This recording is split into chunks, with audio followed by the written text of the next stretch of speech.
Hey, welcome to North Idaho Experience. In today's episode, Dave and I sit down with Jesse and Sue Welch from the JW Memorial Foundation. They have an excellent program that covers all of Idaho and line of duty deaths. Stick around. We got lots of great information for you guys. You're going to really appreciate this foundation and that they exist right here in Idaho. And remember, if you guys are thinking about making the move up here and you enjoy our content, give our real estate team a call, text, or email. We would love to help you guys make that move up here to North Idaho. Enjoy.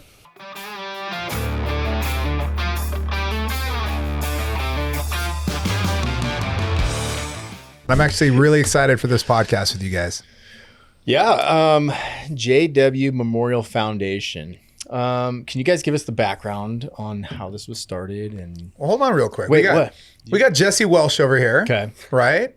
Used to work with you at I'm PD. sorry. Yep. Wait.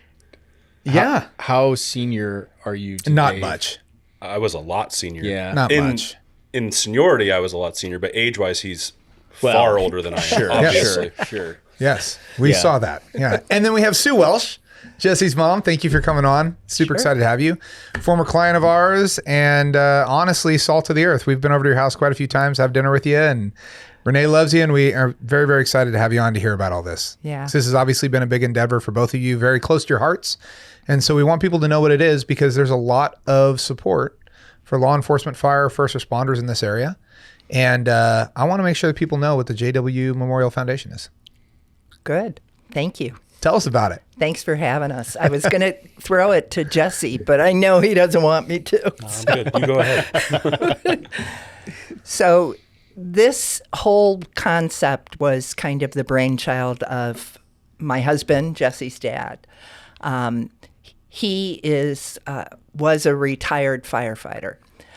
We met. I'm a retired cop, so we Out met of Chicago, too. No, not Chicago. No? No. Got to be careful about that. Illinois. Illinois, right. Central 2 hours south. Illinois, Got it. All right. It's all right. Central Illinois. Urbana, Illinois. Okay.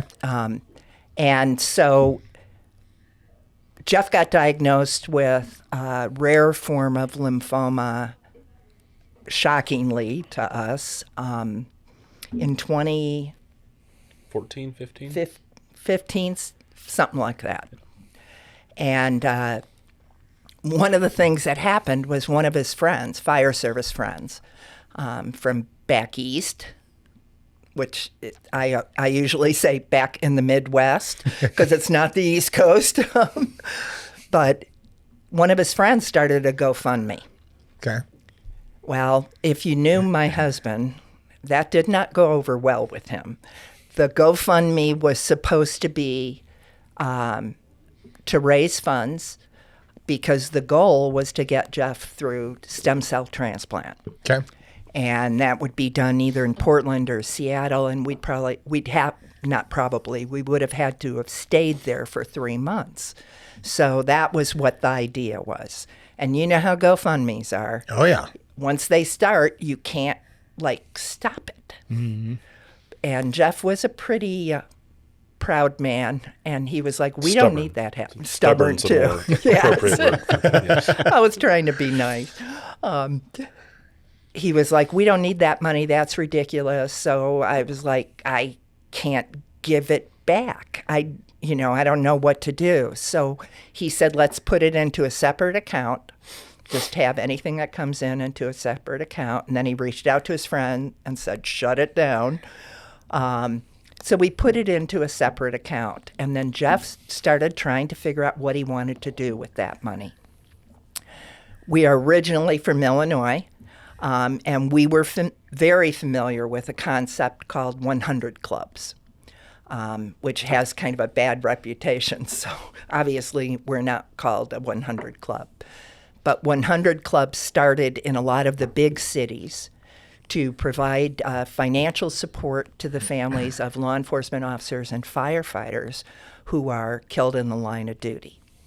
And Illinois has a 100 Club now of Illinois.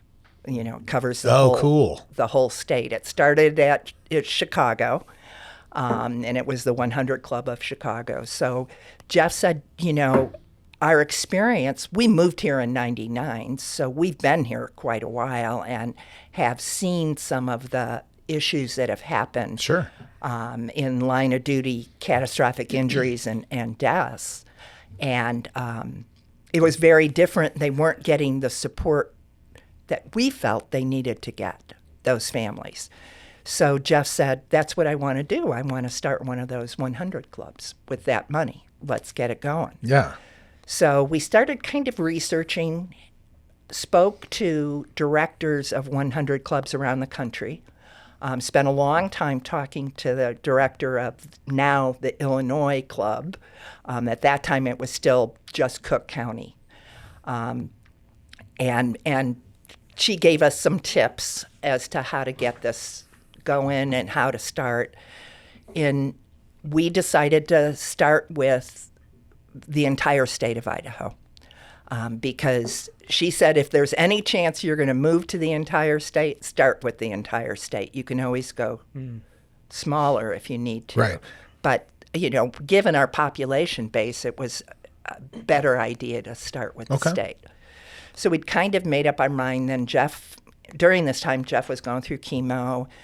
He ended up not being able to do the stem cell transplant because they couldn't get him clean enough, and started kind of going downhill. And we kind of stopped it at that point, and it was in the back pocket. And when Jeff really started going downhill, he made me promise that I would get it going. He got adamant about it. You've got to get that going. You've got to get that going. And so I promised him. And after he passed, it took me a while. It took me a good year to kind of get my act together and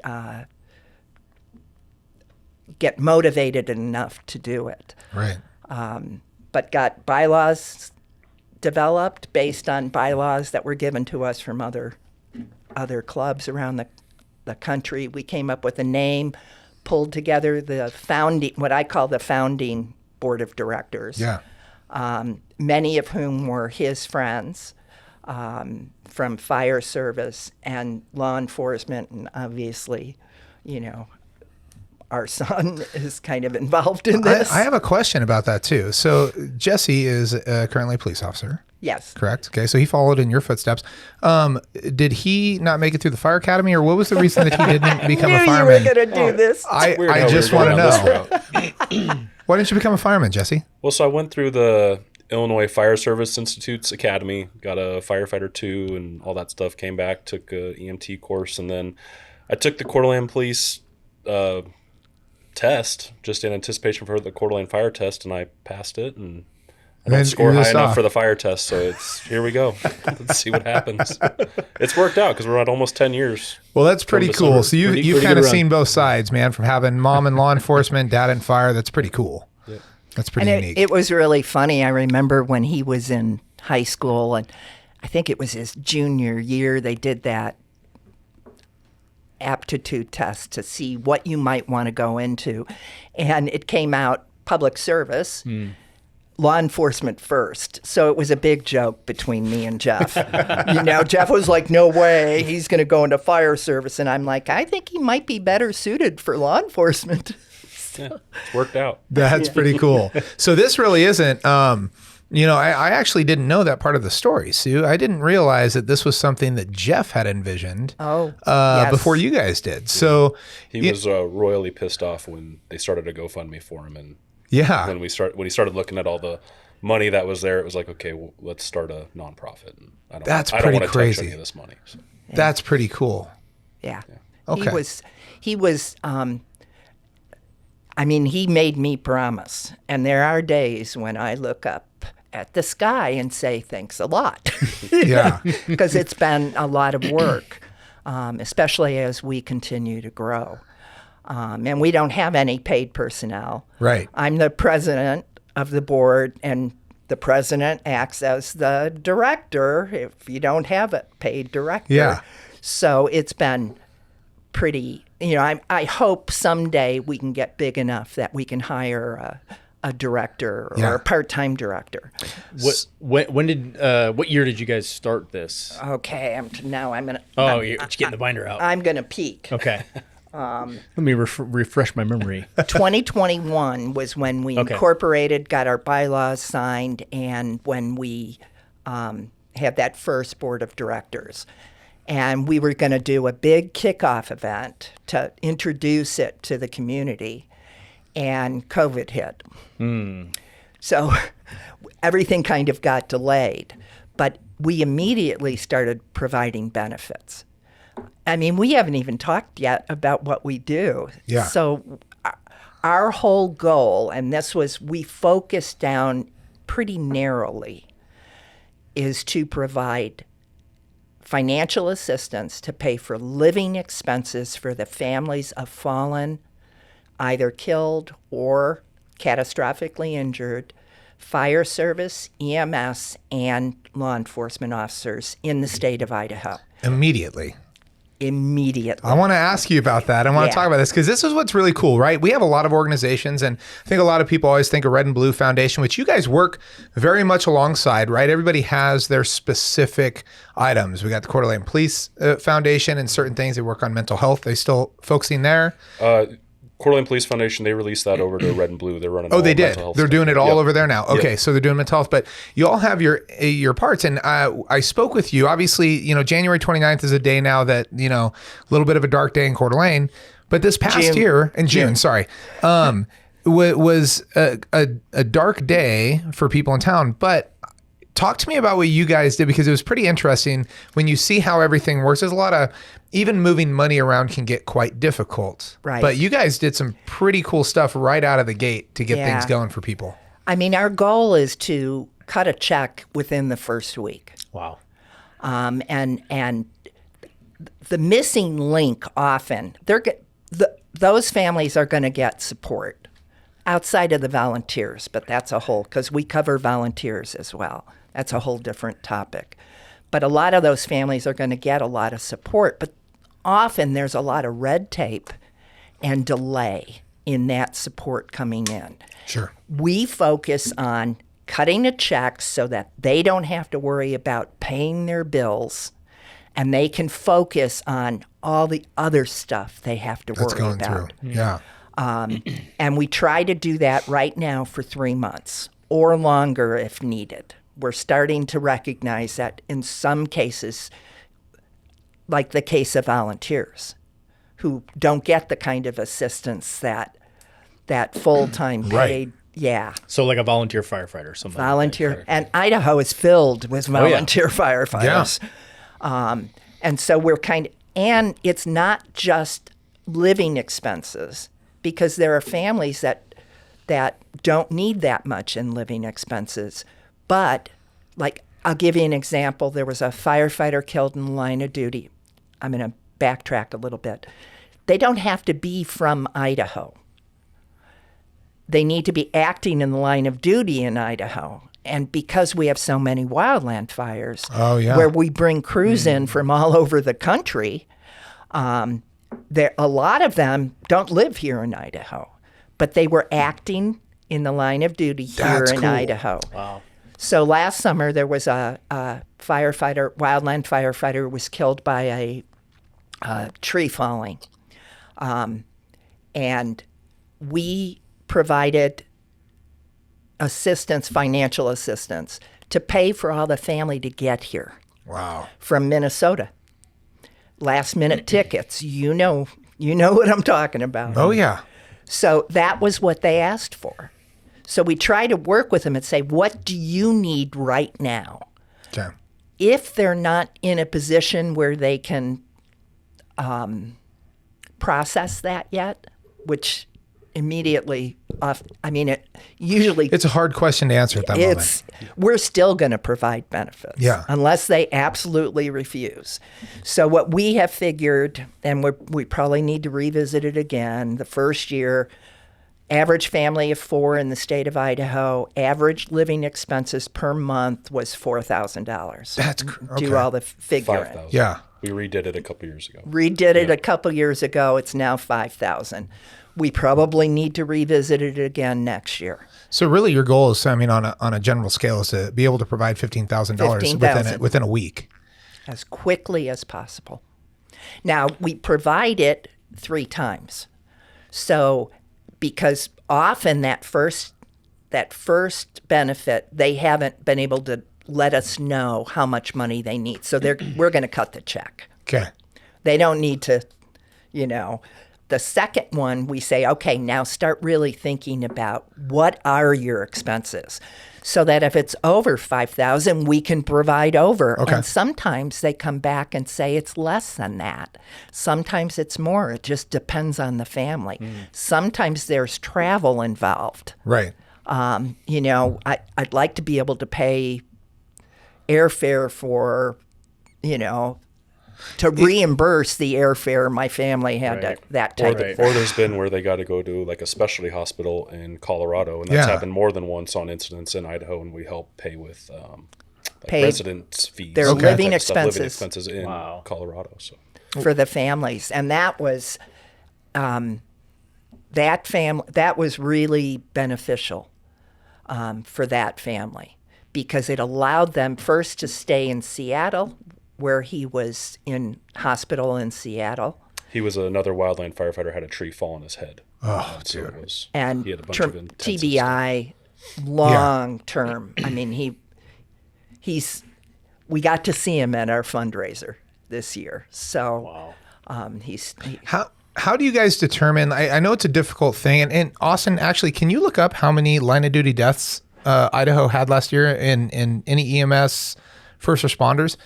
How do you guys determine who gets assisted and who doesn't, and what's the process for that? Because money is what it is, right? I mean, obviously the impact here locally is really important, but we're worried about people all throughout the state. How do you determine that whole process? So we have a benefits committee that's made up of our board members. It's myself and 2 other guys that are on the board, and one of us will take lead on whichever incident, getting a hold of like the family liaison from the department, and then we just verify that it was a line of duty incident, or the department is recognizing it as a line of duty incident, and then it's immediately having that family liaison work with the family to figure out what they need. Okay.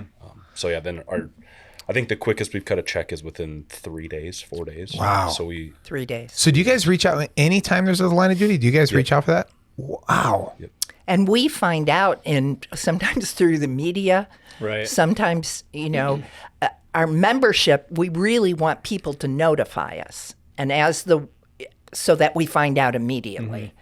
And our membership is a push for us to say, let us know. Yeah. So sometimes it's a call from somebody. Sometimes, a lot of our board members are on a lot of different websites that involve line of duty. And the majority of our board is made up of either current first responders or former, like just retired first responders. So there's a lot of connections throughout the state. How many people do you guys have in the organization at the moment? We can have up to 15 board members per our bylaws. Okay. Right now we have 11. Okay. Yeah, we're trying to get more bodies from the southern part of the state, because currently we don't have any board members that are in the southern part. I think it's a huge benefit for that too, to have somebody down there that's local. I'm surprised. Yeah, that's we've got one guy that we're working on. Right. We're trying to get more. What's the process to become a board member? Pretty simple. Just have somebody bring your name forward, and then we do like a brief introduction, get to know you type deal, and see if you're a good fit or not. That's pretty cool. Yeah.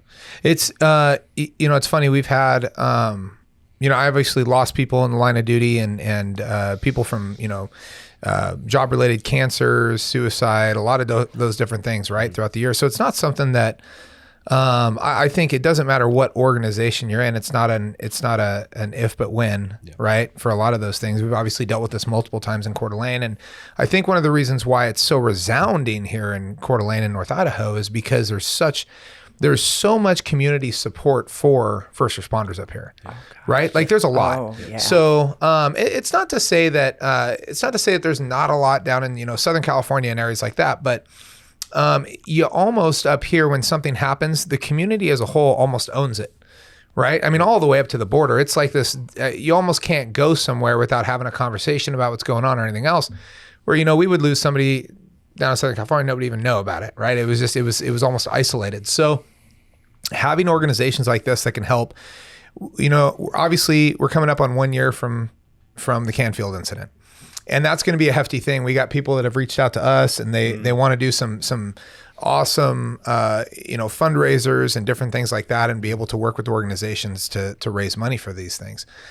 However, one thing that I've noticed up here, and it's pretty apparent, is that the community has a tendency to, I don't want to say own, but they have a tendency to I guess you say, own part of it, right? They have some ownership in the loss, which is a little atypical, right? Typically, you're looking at the department, and you're like, how do we support you? Which we do.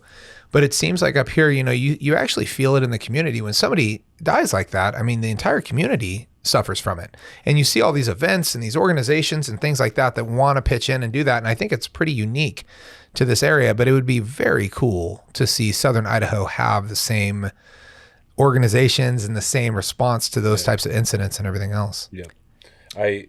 Can I pause you guys real quick? Sorry, we're having an audio issue.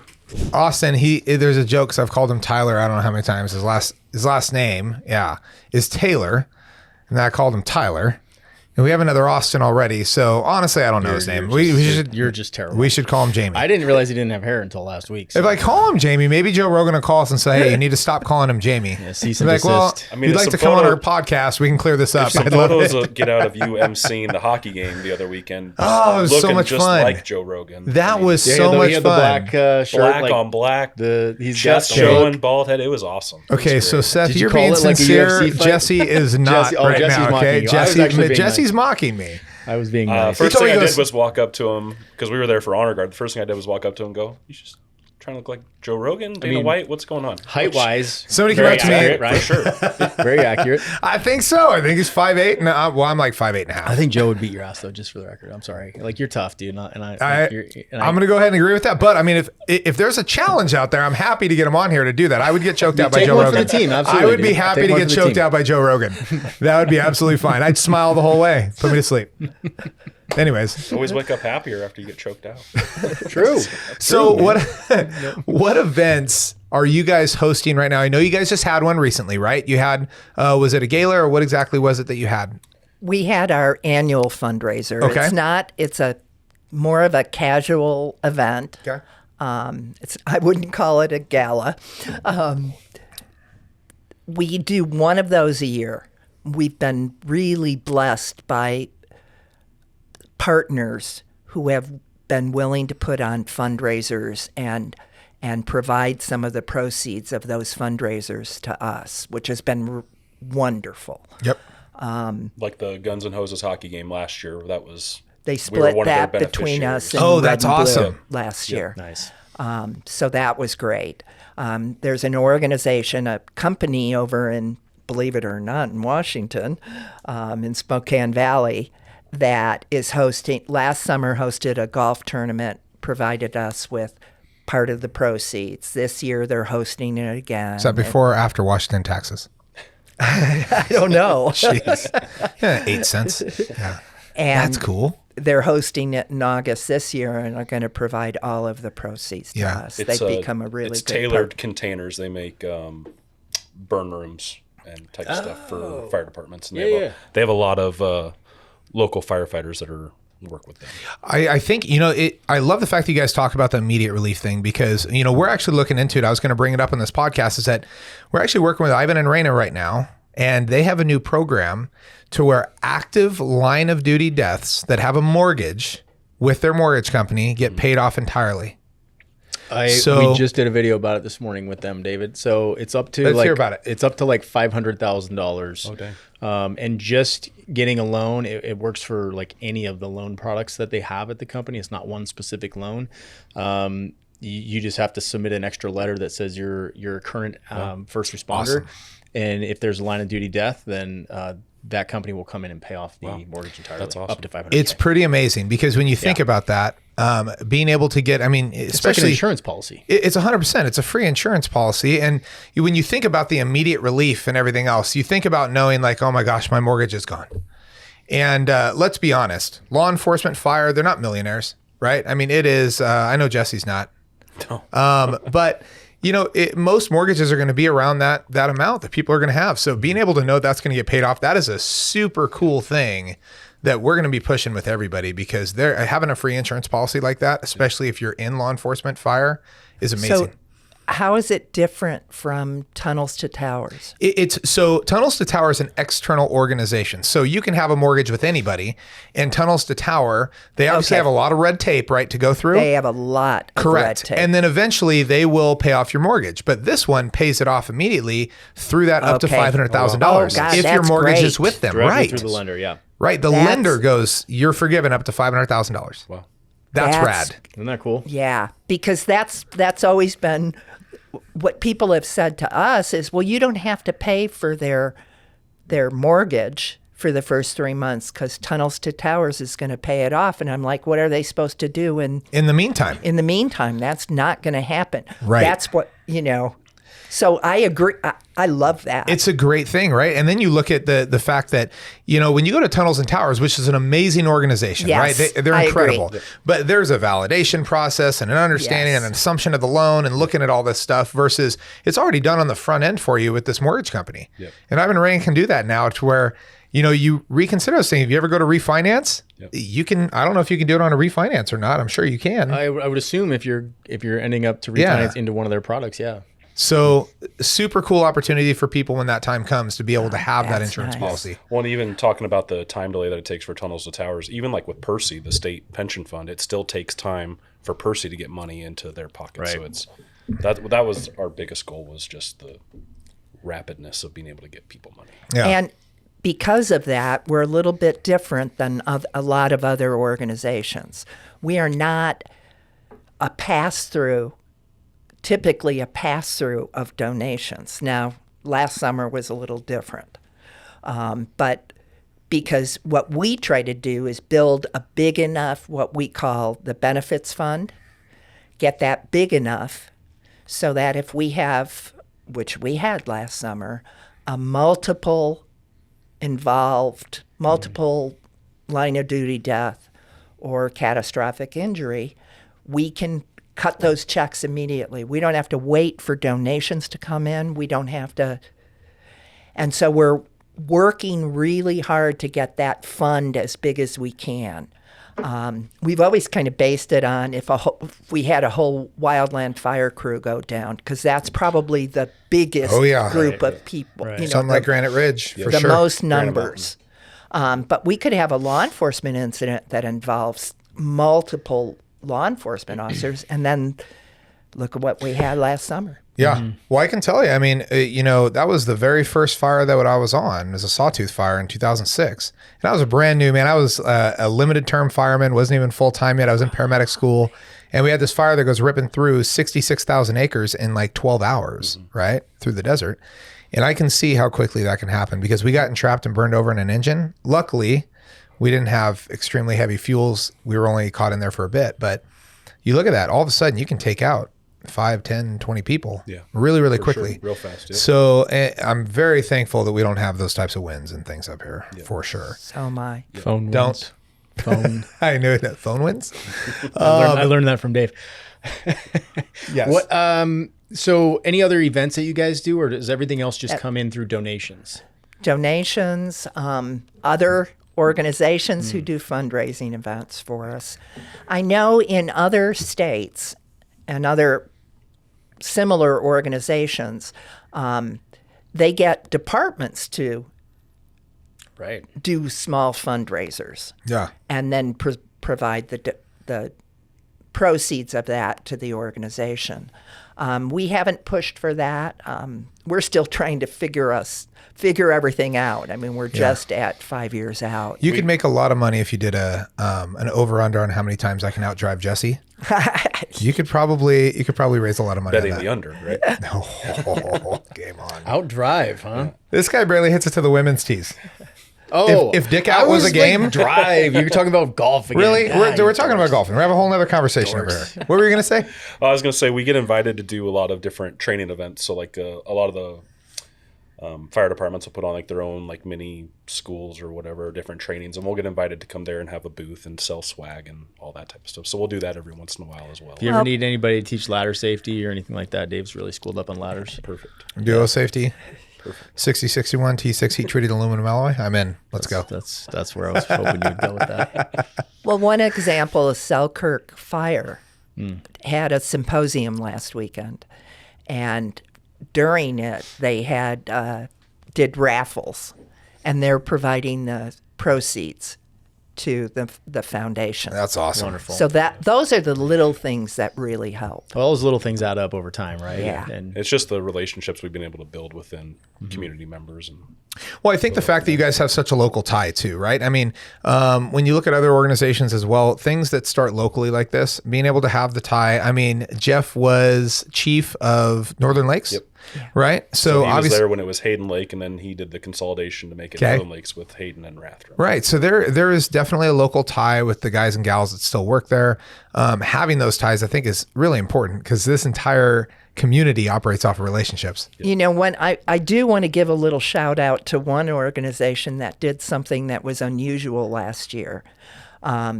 Shooters down in Rockford Bay provided a percentage of the proceeds of all of their apparel sales to us. Oh, really? And that was pre our big incident. You know, they agreed to do that. And that was great. They split the donation between us and... Was it New Beginnings? New Beginnings. Oh, we work with them too? Yep. And Honor Flight. Yep. Okay. So it was, you know, they tried to tie in. That was great. And that really helped. Yeah. And then, of course, they did a lot of fundraising in July last summer. Were you guys okay when the Canfield incident hit in terms of funds? Were you guys able to give out everything you needed to? Yep. That's awesome. Yeah. What's the goal with this organization? I know this is, and I wanted to ask you some questions about Jeff in a little bit too, but what's the goal with this organization? Like how big, what do you guys want to do? Where do you see it going in the next 3-4 years? I think that I'm going to speak. Is that Please okay? do. Yes. I think what I'd like to see us do is have that benefits fund big enough so we don't have to worry. Okay. And perhaps even invest some of it so we're earning on it. If we're, you know, take a little bit out, we replace it, but we're earning on it. I'd like to see that happen. I'd also like to see us get a part-time director. And part of that is, as Jesse knows, I've told the board, I don't know what's going to happen when I die. And that really worries me because I don't want it to fall apart. And if I need to start like training somebody and get that at least going. I'd like to see that happen. I'd like to see us do more fundraisers, but we're a little tapped out. Yeah. With the one fundraiser we do because it's all the board does everything. Right. And, it's all hands on deck. And these are there's a lot to it. Doing a fundraiser is a big undertaking. These are all volunteers, you know, volunteer board members. So I try to definitely leave them alone, like right now, because we just had it last month. So I'm like, don't bother the board because they really come through and do a lot of work. Yeah. Is there grant money available for things like this? It's one of the things I found, the first couple years I applied for a lot. And then I realized they want you to be around 5 years, many of them.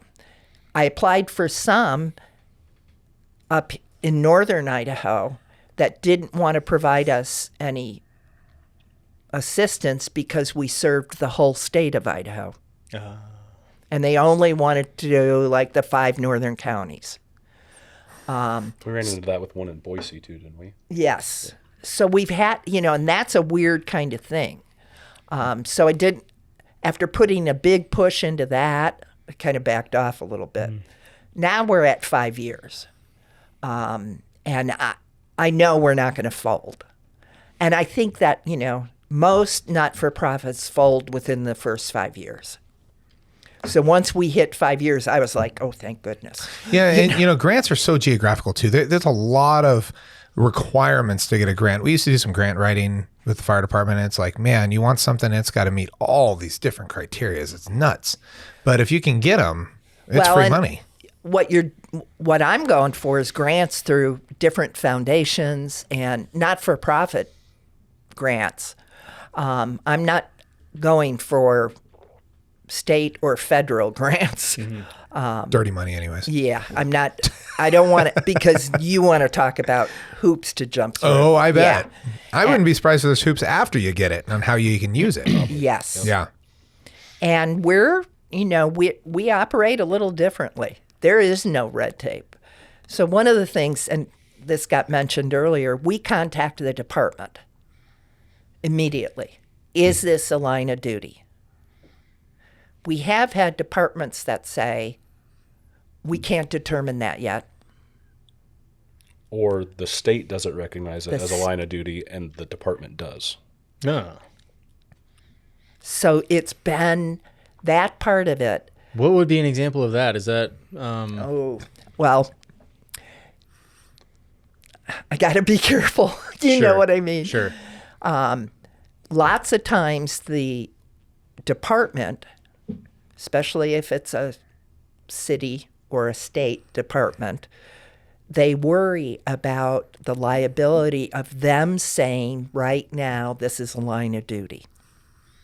So if it's not, especially if it's not actually on duty, right? Not super clear cut. Yeah. Well, even if it is. Yeah. Even if it is, they don't want to be the ones that say it. It's got to be ruled a line of duty. Because they'll own it. At a later time. Right. Yeah. And we're arguing, wait a minute. We need to get this to them now. So we will come back together as a board and say, we know the details of this now. This is a line of duty. Right. Sometimes it's officer on duty in a patrol car in uniform, dies in a crash. In fact, it's pretty clearly on duty. That's the example. Okay. And the thing is that when you don't have that red tape, it allows you guys to make the decision on your own, right? And then who cares? At that point, when you guys make a decision as a board and say, you know what, we want to support this family of a first responder because they lost somebody or they had a critical incident, you can determine on your own whether or not you believe it's a line of duty, and there's nobody else to tell you no. So. And I've had people say to me, so you put $5,000 into their checking account. How do you know they're really spending it on their living expenses? And my answer is, I don't care. Mm-hmm. Yeah. I don't care if they want to take a vacation and that's what they need to do right now, hop on an airplane and go. Mm-hmm. Right. Because otherwise they'd be it doesn't matter. It's hard to give somebody something and have a mission to try to do something in support of somebody and then tell them how they can and can't use it. Right? It's hard. Sometimes you have to be able to give the money, and we've done this. I mean, your kids are getting old enough now. I've given my kids money and I'm like, oh, I hope you do something good with it. I'd love for you to do this. We just gave our son a bunch of money for doing his internship this year. He made a few $1,000s and we're like, we'd really like to see you open this type of account. Mm-hmm. But if he goes and does something else, man, that's on him. And I think it's the same thing. I would hate to have to receive funds from you or have my wife receive funds from you if I passed away in line of duty and then have you call her and say, okay, let me run down the list of things that you can buy and that you can't. Exactly. Right. And we've had this same internal I don't want to have that damn conversation with our you. Board. Yeah. Some board members have been on one side, other board members on the other side. And it's at the end of the day, let the family decide what they want to use. You have to, because nobody wants to have that conversation. You guys have been through a loss too. And nobody wants to sit down and have a conversation about bullet points on what you can and can't do at that time. Correct. Exactly. I mean, I'll be honest, I know it sounds goofy. I should have an insurance policy on my wife. I don't. And the funny thing was, I've had this conversation. She has one on me. She has like 8 on me or something. She will be extremely wealthy if I disappear. I was going to say. Yeah. She's doing really well. I have She's one just sitting there looking too, at him. Everybody has one on me. But, it's funny. And it's a very ridiculous thing for me to say. But, every time I've been approached, I go, you know what? If my wife passes away in some type of incident like that, I don't even want anything. I just want to walk away from all of it. I don't even want to be around it all. I don't want to stay at my house. I don't want to drive that car. I'm like, I almost just want to just be separated from it. Well, Dave, what I have said to the board is I know how I was. after Jeff passed away. And I was prepared for it. I mean, we knew it was coming. I'd had a couple years getting prepared for it. I was not prepared for it. Yeah. I mean, I couldn't he knows, I couldn't. She talks about looking up at the sky and cursing him. That was like my every other day. What did you leave me with? And that's part of, what I've said to the board when they say, well, they need to get us the list of what their expenses are. I'm like, not now, they don't. Yeah. Don't, they're going to tell you where to go. Because that's how I was. If somebody had come to me and said, I need to know what your mortgage payment and I would have said, go to hell. Mm-hmm. Yep. 100%. Yep. So I think that's awesome that there is no red tape with that. That's actually pretty cool. Exactly. And that's been the internal debates that we've had. That's kind of the final point that comes up is our whole goal was having no red tape and just being able to have our benefits committee saying yes. And then for the information where the money I will needs to say this year, how not-for-profits and tax filing, if there's different forms you have to use depending upon the amount of money you made during the year, your gross income for a not-for-profit. And this year I had to move up to a higher form, and I'm like, oh, I have a little bit of red tape I'm going to have to get in order to file these taxes. Well, I've seen how excited your mom got when everything happened last year, and she was like, we were able to write a check, and we were able to do it. And I think that's pretty neat. Going back to Jeff real quick, okay, so you were adopted, right? Correct. Okay, yep. That explains why you're not very good looking. So, so Jeff... The mama bear in me is coming out. I know. It's okay. You can kick him under the table. Okay. He even tells people he's not that good looking. How old were you when you were adopted? Right when I was born. Right when you were born? Yep. All right. Yep. I love it. Yeah. And we talked about this before. And you guys were currently in Illinois at this time, right? Mm-hmm. When did you move? Or how old was Jesse when you moved over here? I was 6 when we moved here. Okay. Yep. So grew up here. Yep. And when did you move into Valor? Ooh. What year was that, Jesse? This is, you remember Valor, the log house? We talked about this when we, I didn't put it together until today. I think it was 2012, 2013-ish. What year did you graduate from high school? 2011. 11, so it's 2012. Yeah. So pretty neat story about that too. So you found this log home on the side of a road up in Bonner's Ferry from Caribou Creek. Uh-huh.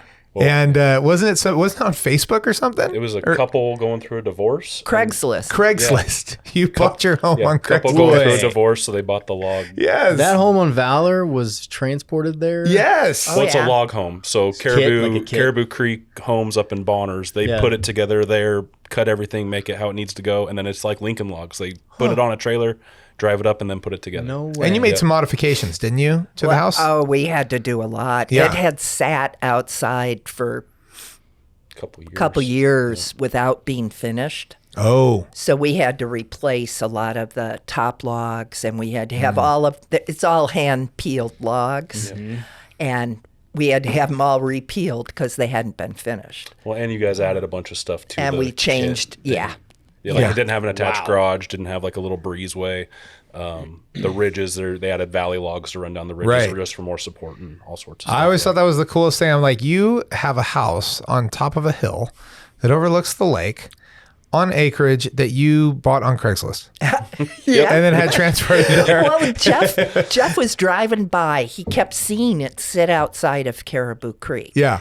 And we were kind of in the trying to figure, we had bought the property. We were trying to figure out what to do and had always been interested in log homes. So one day he stopped and he asked him, what's the deal with this shell out there? Yeah. And they said, oh, it's been, some people had it started, didn't get it all the way done. Then they went through a divorce and they've been arguing over it. And I understand that she has it for sale on Craigslist. Yeah. So Jeff got on Craigslist. That's awesome. Wild. So you haven't been to our new house, have you? No, but you have? Yeah, you gave me a bunch of wood to go steal out of your pile. after one of our golf outings. I did? Yeah. Oh, you need to come up there. We now have a log home on 8 acres overviewing the lake. Yep. It is the coolest thing. And it's not, but I'll tell you what, it's not as nice as yours. Oh, it's not near as nice. Man, that Caribou Creek, like those large logs, the hand hewn. I don't know. Absolutely the rendering that Renee amazing. Posted on Instagram yesterday of the backyard with the pool, I fully think she deserves that. This is a problem. I agree with you. This, okay, you will stay out of this. Oh, I got you. This is a problem right now is that AI is ruining my life. She deserves it. My wife took a photo of the back and she goes, oh, and she did an AI rendering and it's like a $400,000 backyard. And I'm like, you kidding me? Like, I mean, it looks amazing. Great pool. Don't get me wrong. The greatest way for me to troll Dave is to support everything that his wife wants to do. She like deserves it for having to put up with it. Right. Exactly. Sue's the only person I like. For example, she's going to get a rabbit today, and she is. Dave is deeply opposed to this, but I'm all for it. You already Do you have chickens? chickens yet? Yeah. Oh, yeah. Okay. Yeah, we got lots of chickens, but that's where my wife lives, is out there with the chickens.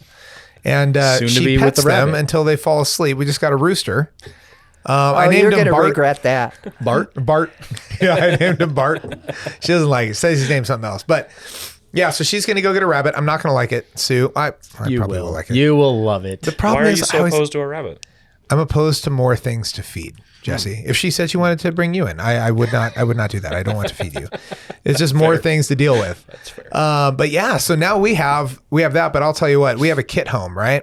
It was a 1978 log home put together. Very cool. Yeah, awesome property. Yeah, it's great, but the only logs in that house I like are my beams.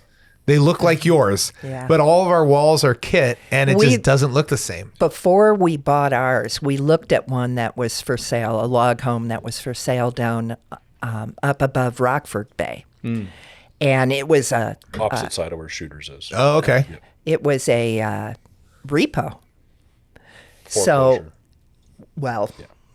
To me, it's the same thing. Sure. And it had been torn apart. The owners, when they left, took everything, all the light fixtures, everything. So what do they do with that? So we went in, we saw possibilities, made an offer, got in a really bidding cool war. Like 25 acres, already fenced. Exactly. Stables. Like, it was a really cool piece of property. They had turned, it had like a 4-car garage. Oh, no, that was the other one. This is the one at Rockford. Sorry. We were in the market for foreclosures. Yeah. But so we ended up not getting it. They got in a bidding war with another. It was a couple from Illinois that ended up getting it. I don't know. Yeah. I don't know where they were. They were from out of state. Guys been at like 250. Yeah, right back then. Like, we were totally lowballing. Because it was going to take so much. After we built our house, when I think we hadn't moved in yet, just said, let's drive down and look at that place down on Rockford Bay. So we drove down there and we got up near it and we both went, that's a milled log house where all the logs are milled. Yep. And he goes, we wouldn't have even known the difference. Really? If we hadn't had our house. Oh, yeah. Ended up it's getting so much more substantial. Big difference. Yeah, I trust me. I told you this when I came to look at your house before we sold it. I'm like, I don't like log homes. I know you did. And then I looked at it and I'm like, I actually really like this. And now I live in a log home that I told my wife, it's funny. Everybody apologizes to her. They're like, hey, are you doing okay? I'm like, what the hell are you saying? And they're like, Dave moved you into a log home. I'm like, I didn't pick the home. This was hers. Everybody thinks I pulled her out of Coeur d'Alene Place and moved her into a log cabin. Yeah.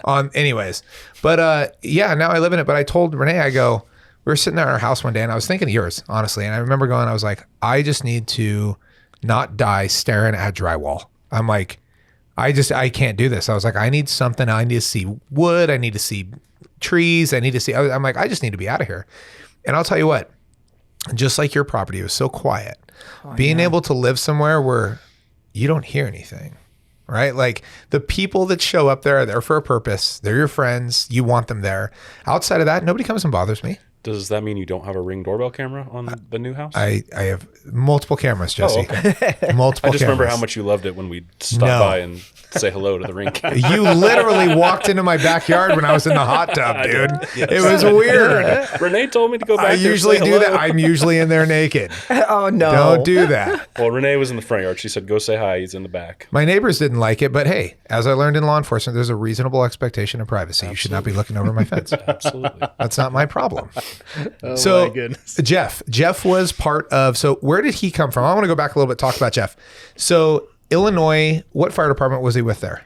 Urbana. He was with Urbana as well. So that's where you guys met. You were a I cop? was on the police And he was department. fire- He was on the fire department. Wow. Yeah. That's cool. Yeah, Okay. we're a mixed family. This is also where the University of Illinois is at. It's Champaign-Urbana. Right. So it's like Coeur d'Alene and Hayden. One street separates the two. And Urbana, isn't that where, what was that show? Little Giants?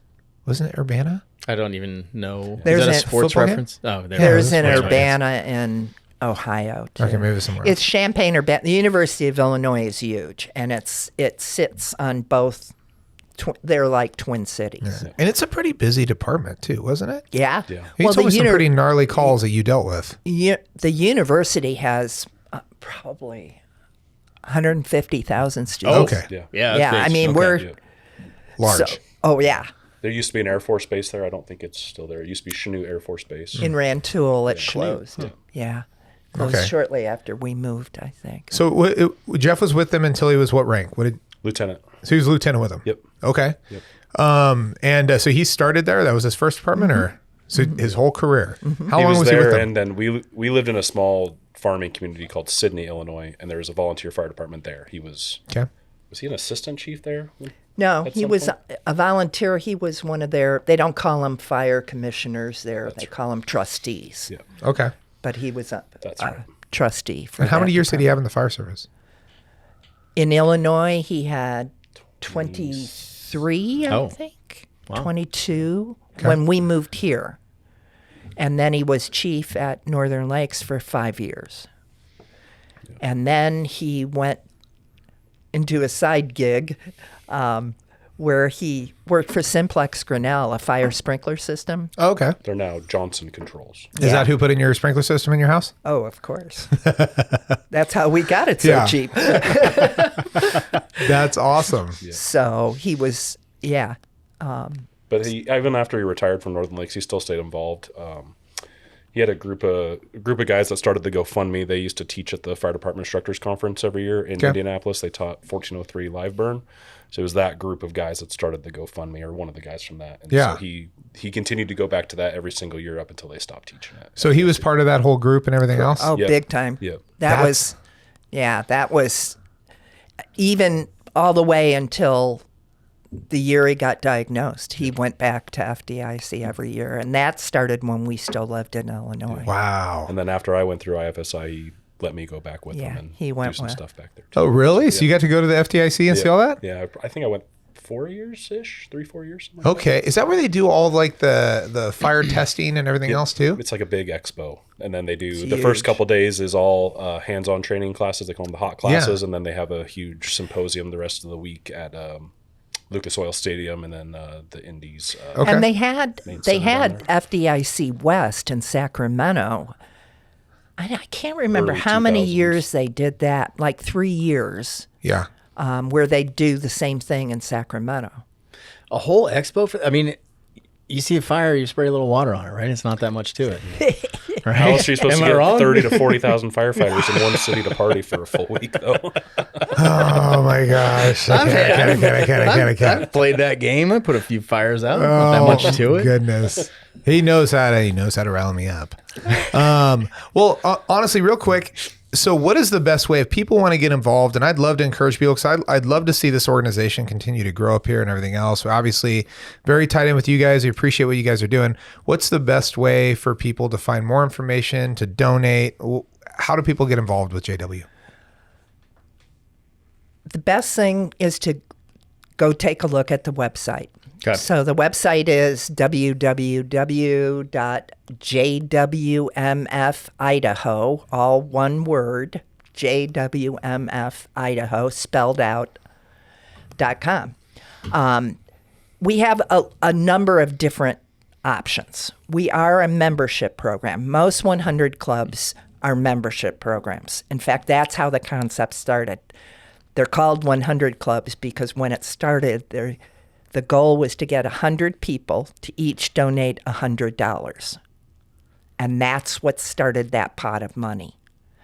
This has obviously been a long time ago, but so that's part of what. So we do provide a membership, an annual membership, but we have a really small $25 for an annual membership. What you get for that is you get invited to our annual meeting if you want to come. Yeah. But it's more just a little way of supporting and connecting. And then I don't send out very many emails. I'm very particular. I don't like to bombard. Yeah, people don't like spam and everything else. But if something's happening that, our fundraiser, I'll send emails to the membership and all of the previous donors too. And all of the people who've come to previous. Do you send out emails when you guys are making donations to families or anything else? Okay. No. In fact, one thing we're very careful of is we don't tell who we have donated to. We don't bring up their names. I mean, it's apparent because I have to describe incidents that we've donated. Right. And we've been talking about last summer, but I'm not going to say, That's fine. We're very, very, and I continue to feel that Jeff would really want us to be very careful about that. Okay. And not capitalize on somebody's grief. And so we're very careful about that. That's awesome. Yeah.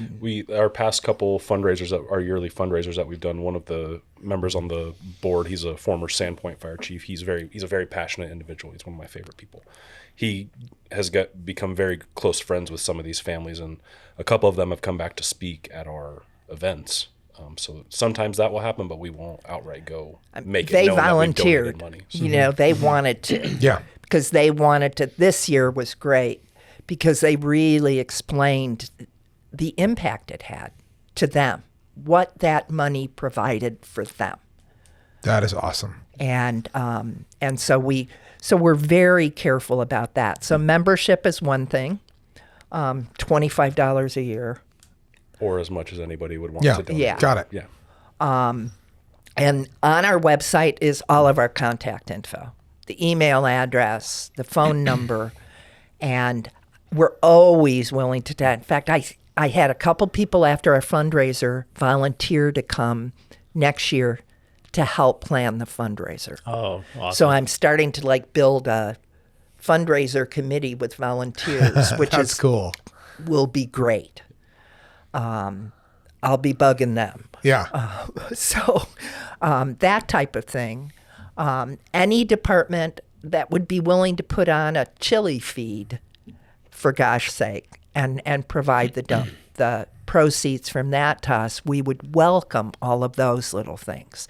The big clubs around the country, those things are happening throughout those states all the time. Because I, of course, follow their websites. Right. And I'm like, oh, we need to get that to happen. Yeah. Because it's minimum, energy from us needed. And it's ownership then. So let's say, and I try to explain some of this to younger firefighters and law enforcement officers. You don't see the need for us to be in existence. Mm-hmm. You haven't seen it. Mm-hmm. If you ever do see it, you'll get it. And if you ever, and around here, everybody saw it last summer. Oh yeah. But in a lot of places, we've provided benefits to families of volunteers who have no income. And then that little volunteer department sends us a check for $300.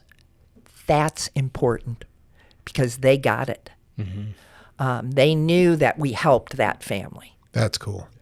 And just to say it, because I'm sure someone will ask it, you do not have to be a member in order to receive benefits. No, from us. they're not tied to right. Anybody can be a member. Yeah. In fact, we encourage community involvement. And